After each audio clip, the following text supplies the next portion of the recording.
আরজি করে ঘটনার প্রতিবাদে সারা রাজ্য জুড়ে 2 ঘন্টা ধর্মঘটের ডাক দিয়েছে বিজেপি। সেই চিত্র দেখা গেল আসানসোলে বিএনআর মোড়ে।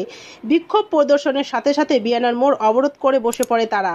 তার কিছুক্ষণের মধ্যেই বিজেপি কর্মীদের সাথে পুলিশের ধস্তাধস্তি শুরু হয়। বিএনআর মোড় থেকে তাদের অবরোধ সরিয়ে দিলে পরেও তারা রবীন্দ্র ভবনের সামনে রাস্তার উপরে বসে পড়েন। Green Asansol, clean Asansol.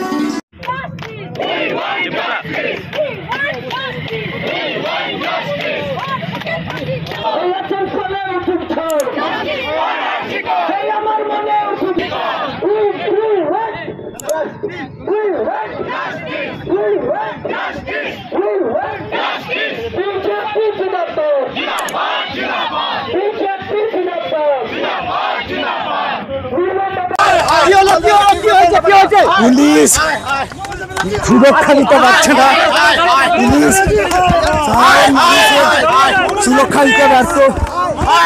আর তারা যারা আরজি কর ভাঙছে, যারা আরজি করে ধর্ষণ করছে, পুলিশ তাদেরকে কিছু করতে পারছে না। আমাদের উপর বল প্রয়োগ করছে, আমাদের উপর শক্তি প্রয়োগ করছে। শান্তিপূর্ণ আন্দোলনকে বিচ্ছিন্নতাবাদীদের মতো করে ত্বরান্বিত করার চেষ্টা করছে।